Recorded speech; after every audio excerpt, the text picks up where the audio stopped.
જય યોદ્ધાઓ, ફાઇનલી તમારું જીકેનું પુસ્તક છે આવી ગયું છે. પોલીસ ભરતી માટે સ્પેશિયલ તૈયાર કરાયેલું એડિશન એટલે કે ખાખીનું જીકે.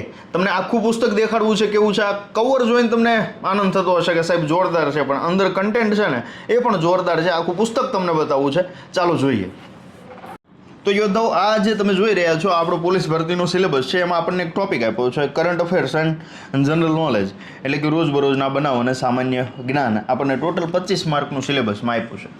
હવે આ 25 ગુણમાંથી અડધું છે કરંટ અફેર્સ છે, અડધું છે જીકે છે. એટલે એમ કહી શકાય કે 12 થી લઈને 13 માર્ક સુધીનો રેશિયો આપણા જીકેના પૂછાવાનો રહે. હવે ઘણા યોદ્ધાઓના મગજમાં એ પ્રશ્ન હોય કે સાહેબ જીકે એટલે એમાં કોનો સમાવેશ થાય? તો અત્યાર સુધી જનરલી મને ખ્યાલ છે ત્યાં સુધી છોકરાઓના મગજમાં એક ખ્યાલ એ હતો કે સાહેબ જીકે છે ને એટલે એમાં બધા જ વિષયો આવી જતા હોય ને એને જીકે કહેવાય. પણ એને જીકે ના કહેવાય, એને જીએસ કહેવાય, એટલે કે જનરલ સ્ટડી કહેવાય. જનરલ સ્ટડીની અંદર તમામ વિષયો છે આવી જાય. પણ જીકે દેટ મીન્સ કે જનરલ સ્ટડીના સબ્જેક્ટ એક પણ ના હોય, એટલે કે મુખ્ય વિષય તરીકે જે આપણને સિલેબસમાં આપ્યા છે એનો એક પણનો સમાવેશ ન થતો હોય. એના સિવાયનું જે નોલેજ છે જે આપણી એક્ઝામ સાથે ક્યાંક ને ક્યાંક જોડાયેલું છે, એમાંથી આપણને પ્રશ્નો પૂછાય છે. તો એ જે પોર્શન છે એને આપણે જનરલ નોલેજ તરીકે ઓળખીએ છીએ. તો એ જનરલ નોલેજનું સ્પેશિયલ પોલીસ ભરતી માટેનું એડિશન છે એ જીસીએ દ્વારા તૈયાર કરાયું છે ને એ જ તમને અત્યારે બતાવવું છે. આમાં સૌથી પહેલી ચોખવટ એ તમને કરી દઉં કે જીએસના એક પણ સબ્જેક્ટ આમાં નાખ્યા નથી. ઇતિહાસ છે, ભૂગોળ છે, વારસો છે, વિજ્ઞાન છે, બંધારણ છે, મેથ્સ, રિઝનિંગ છે, એક પણ વિષય આમાં તમને નહીં જોવા મળે. કારણ કે એને તમે સેપરેટ આખા સબ્જેક્ટ તરીકે તૈયાર કરી રહ્યા છો, તો આની અંદર ફરીથી રિવાઇઝ કરવાનું કે આડે લાવવાનો કોઈ મતલબ નથી. પોલીસ ભરતી બોર્ડના અધ્યક્ષે જે કીધું છે કે એમાં એ વિષયો સિવાયનું જીકે જે એક્ઝામમાં પૂછવાનું છે એને જ ધ્યાને લઈ અને આ સરસ મજાનું પુસ્તક તૈયાર કર્યું છે. ટોટલ 221 પેજનું પુસ્તક છે. એટલે બીજા આપણા જેટલા પુસ્તકો છે ને એ બધા કરતાં નાનામાં નાની સાઇઝનું અથવા ઓછામાં ઓછા પેજનું છે એમ કહી શકાય. પણ નાનું છે ને પણ બ્રહ્માસ્ત્ર જેવું છે. નાનું છે પણ ખૂબ કામનું છે, કારણ કે જે છે ને એ પ્યોર છે. એટલે જ આપણે આને ખાખીનું પ્યોર જીકે કહીએ છીએ. બીજી વસ્તુ કે આની અંદર કરંટનો જે ડેટા છે, છેલ્લે બનેલી જે ઇવેન્ટ છે, જેમ કે છેલ્લે તમારી T20 ગઈ હોય કે છેલ્લે આપણો ઓલિમ્પિક થયો હોય, તો એ નાનામાં નાની બાબત છે એના કરંટ ડેટાને ચૂંટણી સહિતના આવરી લીધા છે, રાઈટ? તો ચાલો હવે અંદર જોઈએ. આ ટાઈપનું કંઈક આપણું પ્રથમ પોસ્ટ છે, પ્રસ્તાવના આપણી થઈ જાય. ત્યાર પછી સૌથી પહેલાં તો તમારો સ્વપ્ન સિદ્ધિનો સંકલ્પ કે સાહેબ ખાખી અમારે પહેરવી છે, એને એ જ તમારું સ્વપ્ન છે. તો ખાખી પહેરવા માટેની આપણી નૈતિક પ્રતિજ્ઞા છે કે હું આ કામ કરીશ અને હું આ કામ નહીં કરું.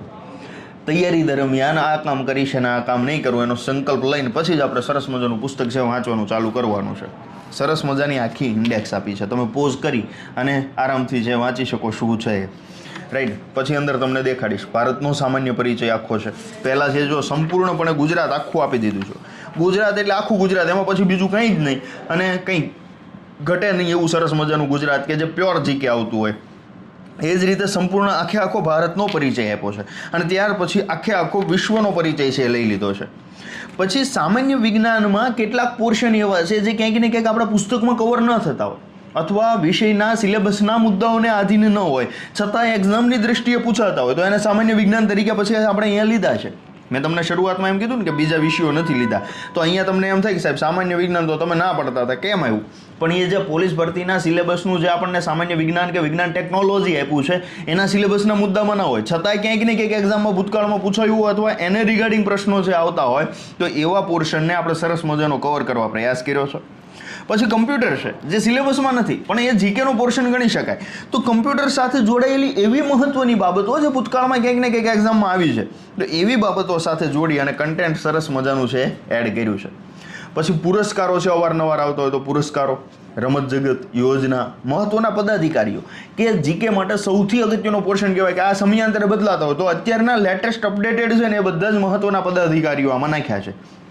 આંતરરાષ્ટ્રીય સંસ્થા સંગઠનો, ઇસરો અને DRDO કે આપણે ડિફેન્સ માટેની કહી શકાય અથવા અંતરિક્ષ માટેની ટોપ લેવલની જે સંસ્થાઓ કહી શકાય એ છે.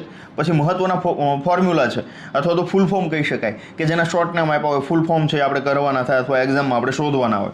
અગત્યના દિવસો છે. અને છેલ્લે છે મહાવરા માટેના પ્રશ્નો જે ભૂતકાળમાં ક્યાંક ને ક્યાંક ઇવન જીકે રિલેટેડ યુપીએસસીમાં એક્ઝામમાં પૂછાઈ ગયા હોય એવા 1-2ના, જીપીએસસીના, STI, DYSO એમાં જે કામના જીકેના પ્રશ્નો પૂછાયા છે એ બધા પ્રશ્નો આમાં નાખ્યા છે. હવે અંદર બુકમાં જોઈએ, જો ગુજરાતનો પરિચય ચાલુ થાય ને એટલે સરસ મજાનું આખું તમને પહેલાં ગુજરાતનો મેપ આપ્યો છે. यहाँ તમે જોઈ શકશો પાછું કયો જિલ્લો છે, ક્યાં કોને સરહદ લાગે છે, એની સાથે કયું રાજ્ય બહારની સાઈડ સરહદ ધરાવે છે, પાકિસ્તાન છે, તો તમામ વસ્તુ તમને દેખાશે.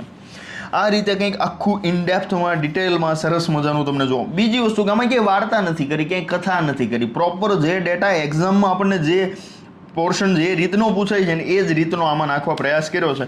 કોઈ આડાઅવળી કથા કર્યા વગર. ગુજરાતમાં નાનું મોટું ઊંચું લાંબુ ભૌગોલિક ઉપનામો હોય, પ્રાચીન નામો હોય, વાવ છે, તળાવ, સરોવર, કિલ્લાઓ, ગુફાઓ, કૂવાઓ, ટૂંકમાં આખા પુસ્તકની અંદર એવો પોર્શન ટૂંકમાં કહી શકાય કે મલાઈવાળો, જ્યાં કોઈ કથા ના હોય, કોઈ વાર્તાઓ ના હોય, એવી બાબતો નાખી છે. લાઇબ્રેરી, મહેલ, પેલેસ, હવેલી, ઉપનામ, વખણાતી ચીજ વસ્તુઓ હોય, જીઆઈ ટેગ કોને મળ્યું, મહત્વના મ્યુઝિયમ છે, લોકમેળાઓ થઈ જાય, ક્યાં ક્યાં કયા મેળા થાય છે, યુનિવર્સિટી થઈ ગઈ, અગત્યની સંસ્થાઓ અને એના સ્થાપકો થઈ ગયા, ગુજરાતની સાહિત્યિક સંસ્થા, તખલ્લુસ સાહિત્યકારોના ઘણી બધી વખત આપણને પૂછાતા હોય છે, તો એ પોર્શન થઈ જાય. ગુજરાતી સાહિત્યમાં પ્રથમ કૃતિ, સાહિત્યકાર અને મુખ્ય સાહિત્ય સ્વરૂપ, પછી અલગ અલગ જાણીતી પંક્તિઓ કે આ પંક્તિ છે કોણે બોલેલી છે અથવા કોણે લખેલી છે, ગુજરાતના ભૌગોલિક પ્રદેશ, જિલ્લા અને જોડતી સરહદો, જિલ્લાઓ. ટૂંકમાં એમ કહી શકાય કે એવી વસ્તુ ગુજરાતની કે તમારે કંઈ ઘટે નહીં, એ બધી જ બાબતો છે ગુજરાત સાથે જોડાયેલી હોય તો બધી નાખી છે. ત્યાર પછીનો આખો જે આપણો પોર્શન છે ને એ ભારતનો પોર્શન છે કે જે અંતર્ગત ભારતના તમામ મહત્ત્વના લોકોથી લઈને, મહત્ત્વના સ્થળોથી લઈને, મહત્ત્વના મેળાથી લઈને બધું જ આવી જશે. ભારતનો સામાન્ય પરિચય, સૌથી પહેલાં શરૂઆતમાં મેપ આપ્યો છે. મેપ પછી ભારત એક નજરે, રાષ્ટ્રીય પ્રતીકો હોય, સાક્ષરતાની વાત હોય, અથવા મહિલા છે પ્રથમ કોણ છે, પ્રથમ પુરુષ કોણ, ભારતમાં પ્રથમ કોણ, સૌથી મોટું, સૌથી વધુ લાંબુ, ઊંચું, મહત્ત્વની ફિલ્મ થઈ જાય. ટૂંકમાં જેવી રીતે ગુજરાતમાં આખો પોર્શન છે એ જ રીતે આખો પોર્શન ભારતનો લઈ લીધો છે.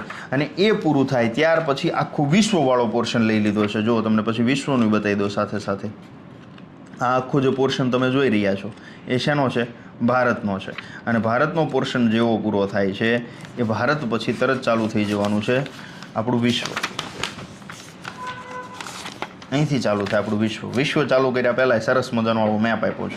એ પછી વિશ્વમાં જેટલું અગત્યનું છે એ વિશ્વની માહિતી. બહુ વધારે એવો ડેટા નથી નાખ્યો કે જે તમને એક્ઝામમાં કંઈક ને કંઈક પાકું કરતાં પહેલાં સફર કરે અથવા તમારો ટાઈમ બગડે.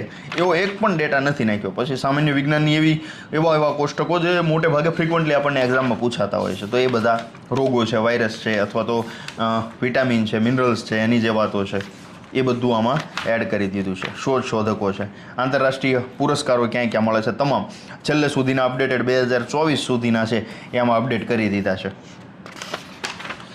જ્યાં જ્યાં 24 સુધી જે થયેલું છે એ બધી જ બાબતો છે આમાં એડ કરેલી છે.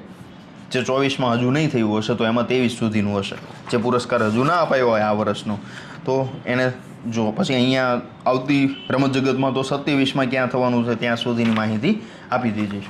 ટૂંકમાં એમ કહી શકાય કે જીકેનું વન સ્ટોપ સોલ્યુશન. ખાખીની જો કોઈ તૈયારી કરતા હોય તો બીજે ક્યાંય મોઢું મારવા ના જવું પડે. એક જગ્યાએ એક બુક પકડીને બેસી જાવ એટલે તમારા તમામ જે એમ કહી શકાય કે જીકેના મહત્ત્વના પ્રશ્નો આવવાના છે ભવિષ્યમાં એ તમામ આની અંદર છે કવર થઈ જાય. છેલ્લે છે આ પ્રકારના એકદમ કાકા પેટર્નના પ્રશ્નો કહી શકાય જે આપણી એક્ઝામમાં આવે છે. એક લેવલવાળા પ્રશ્નો છે એડ કર્યા છે જે ક્યાંક ને ક્યાંક ભૂતકાળમાં એક્ઝામમાં છે એ પૂછાઈ ગયેલા છે. જોડકાઓ હોય, વિધાનવાળા છે, અથવા ક્યાંક ક્યાંક છે સીધા પૂછાયેલા પ્રશ્નો છે તો એવા પણ આમાં એડ કર્યા છે. ટોટલ એમ કહી શકાય કે આ પુસ્તકની અંદર આપણને 383 જેટલા પ્રશ્નો છે આમાં એડ કર્યા છે. અને ટોટલ પુસ્તકના જે પેજ આપણા છે એ પેજ પુસ્તકના થઈ જવાના છે 221 ટોટલ પેજ. હવે આ પુસ્તકની અંદર મહત્ત્વની વાત બીજી એ છે કે તમારે એક વખત આમાં પડી ગયા એટલે બીજી કોઈ વસ્તુ ક્યાંય શોધવાની નથી, બીજા વિષયો આમાં ક્યાંય આડા નડવાના નથી. હવે જે યોદ્ધાઓ ઈચ્છે છે કે સાહેબ અમારે પુસ્તક જોઈએ છે, બુક જોઈએ છે તો ક્યાંથી મળશે? ક્યાંય જવાનું નથી, સીધું જ તમારા ફોનની અંદર પ્લે સ્ટોરમાં જઈ અને GC the Khakhi factory application install કરવાની છે. આ પુસ્તક છે એની MRP આમ તો છે 290 રૂપિયા. પુસ્તકની MRP કેટલી છે? 290 રૂપિયા છે.